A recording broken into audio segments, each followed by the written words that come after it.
I was attempting an early night. Massive day tomorrow. Transfer deadline day. Thinking to myself, yo, man, what if Newcastle just don't negotiate with Liverpool? What if Newcastle just say no? What if he stays at Newcastle? Brother, they didn't even let him marinate till transfer deadline day. They didn't even let it marinate, bro.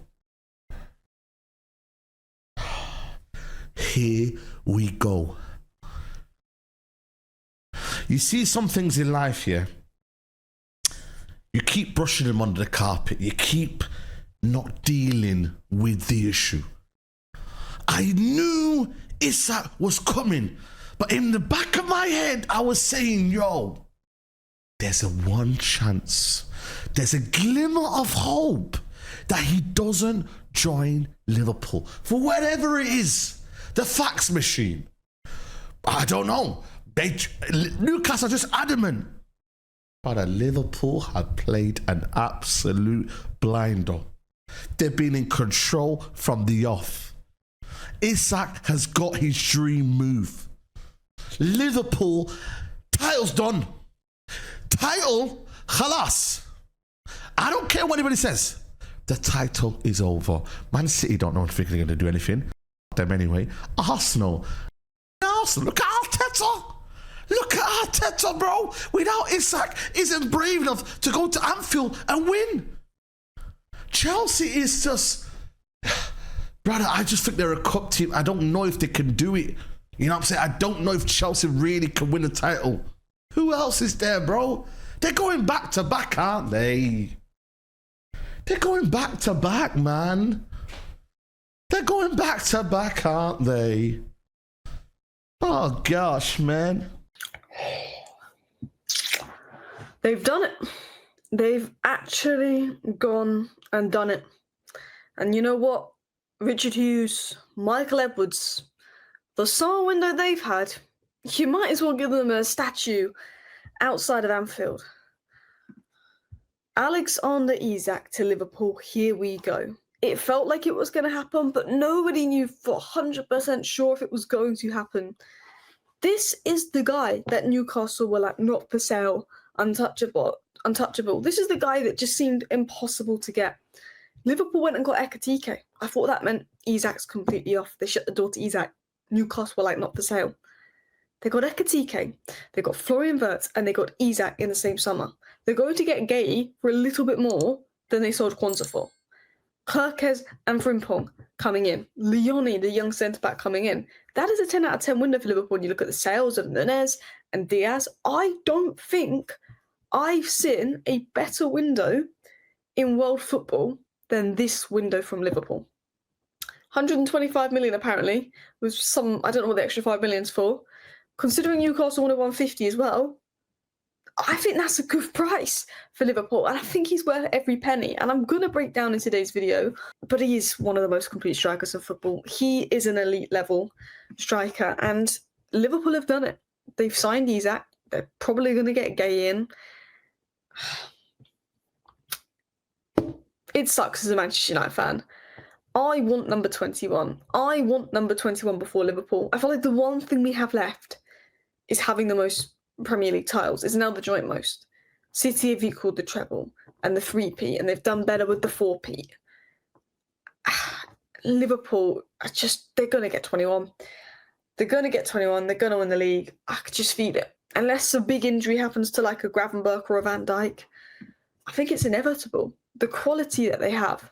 But from Liverpool's point of view, 9 points from 9, Premier League champions, and one of the best, if not the best, summer transfer window in their history. This is quintessentially the thing that I've always said. I've seen Man United win so many Premier League titles, and I've seen us just stand still. And trust me, the best time to strengthen is when you're strong. And Liverpool have shown that, you know, winning the Premier League under Arne Slot in his first season convincingly, and then going and having a summer transfer window like that is, apart from probably Man City, and I don't think they ever did like that, is a real line in the sand for a club that's not known for being huge spenders or having massively rich owners. It is a statement of intent. It is incredible. And I obviously watched Liverpool-Arsenal yesterday. I've watched every Liverpool game this season on That's Football With You. They've not been convincing yet, but they've found a way to get 9 points from 9. They're now making a signing like that. It's a daunting message to the rest of the Premier League and the Champions League contenders that Liverpool are here to stay and they're here to play. They may well get Guehi as well coming up today as well. And wasn't he not fantastic for Crystal Palace last night in their big win against Aston Villa? No, I'm sorry. It's midnight. You can't drop a British transfer record at midnight. I'm off to bed. I'm tucked in. I'm warm. I'm all cozy. Ready for the big day tomorrow, the deadline day. All the bombers could drop. All of the headline acts could drop. And you got me out here rising at midnight on a Sunday, a day of rest, by the way. Incredibly disrespectful for this Isak transfer breaking news. It's selfish. It's selfish now. And this is partly the reason why I want this transfer window to end. It's just pure selfishness. There's no care or consideration for others around you. It's just pure lashing out now. Recklessness, I'll call this. Why I'm rubbing the boogers out of my eyes. That's why I've even bothered to rise from my ruins and speak on this.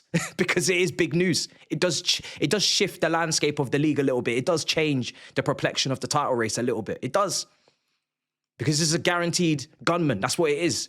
I don't have the same question marks about, whether and how Isak fits into this Liverpool team in regards to style, in regards to technical level, in regards to fit. I have the questions over Gyökeres at Arsenal, having to be more transitional, having to be more direct, having to service him. You don't have to service Isak. He is going to service himself at times. He is going to carry the ball, dribble past players. He is going to drop deep. He is going to link. He is going to shoot from range. He is going to header the ball from crosses. I'm not going to try and find faults in a player that I would have taken, that I would have absolutely craved to have at my club. Obviously, João Pedro is working out, but what a team we could have been with João Pedro just behind Isak up front, with Palmer on the right. Ooh, but it's a lot of money. And that's the only thing. Newcastle fans right now will say, hey, he's done it to us, he might do it to you. Real Madrid, Al Madrid. You've seen it before with Trent. £130 million fixed fee, no add-ons, no this clause or that clause, straight Mueller. Straight money, no wasting time. That's what Liverpool are on. And do you know what? Fair play. But at the end of the day, this just means one thing. There can't be no discussion about who is the favourite to win the Premier League this season. Liverpool must win the Premier League.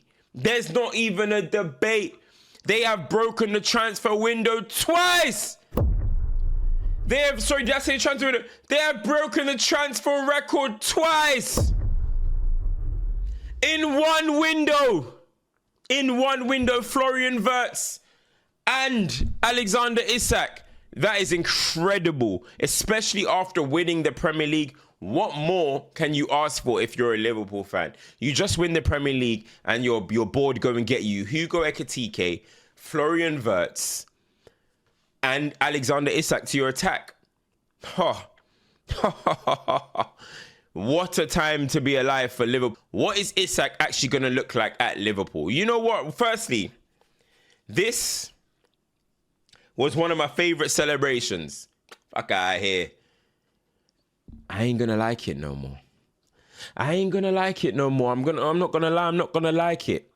Because he's doing it in the red shirt. He's doing it at Liverpool. You know what I mean? It's gonna be funny to see, but this is just added so much. I want to say pressure because, Liverpool always operate under pressure, but it has added an extra pressure for Liverpool to not only win the Premier League, I'm looking at the Champions League too. I'm looking at 3-peats. I'm looking at 4-peats. This Liverpool team with Alexander Isak in the 11 need to be everything that we imagine it will be. This is dark. This is so dark. I just done a live and I just had to privatize it. I'm venting my frustrations out now. Please like this video. Just smash the like, subscribe again. There's another flipping Liverpool video, and I can't be loud because I've been woken up to this stupid news, more and more alerted. So if you got to catch the frustrations before, that was that, yeah. Now I'm going to be calm, cool and collected and see if I can break this down as nicely and fairly as possible as a United fan, yeah. Because that's something that I should be doing. That's something that this club has failed for freaking years. How many times I have to point to this flipping badge, yeah, to say this is where we have got, because this club has failed over and over again. Could never assemble a decent amount squad. Now you just handed Liverpool number 21. Just handed Liverpool number 21. Arsenal's defense can't even keep hold of flipping their, you know what, whether it's a cracking goal or not from Szoboszlai. Now you're just giving them, you're just going to what? You're going to arm them with Isak now. Number 9 Isak, getting what he wants. That guy was never meant to be a Liverpool player, man. What are we doing out here? I am hating, I am jealous. And it's not on Liverpool fans. It's not on Liverpool Football Club. It's on those barcodes, those dumb magpies, those that fake Juventus in the northeast. Yeah, all these flipping fans talking passion, mate. Where's that got you? You're a bunch of referees paying in football kicks, mate. Like, what we doing? What are we doing out here, man? Get creative out here, man. What do you think? You're going to end racism or something with black and white, mate? With that kind of kit? That kit, how about that? How about that? You told us that you're going to hold out for 150 million, and all Liverpool did was need to wait. And then before you know it, they only had to add 15 million on. Now, I haven't even seen anything to do with add-ons. It just says 125 million fixed fee. You lot have got a cracking player on your... I think you've got the best number 9 in the world. Yeah, no joke. I think you got the best number 9 in the world in your hands. And I don't see how Liverpool don't go and dominate now. He's going to get you easy 20-plus goals in a season. It's going to take him a few weeks to get up to scratch, probably. Who cares? You got Burnley next. What a way to just arrive. Do you know what I mean? Like, what a way to just say, you know what, I'm going to probably go bang 2 or 3 goals in against Burnley. Let me open my account against Burnley. And I don't even know where it's at. Maybe it's at Burnley. I think it's at Turf Moor because you just played at Anfield. Probably is one of those. Terry, who are you backing to win the league? Liverpool have been my favourites all along. I have said there's been times where it's flipped and changed, where I've sort of said, you know, they don't get Gahey, they don't get Isak. Arsenal could now be the ones who tip it. And I don't think it's Liverpool by a country mile and they're going to win the league by 10, 15, 20 points. And today kind of demonstrated the closeness between the two sides. Had it been at the Emirates, the result probably would have went the other way.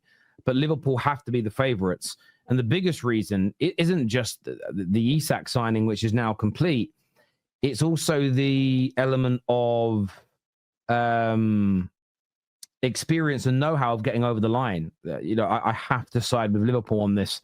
Unfortunately for me, I have to side with them.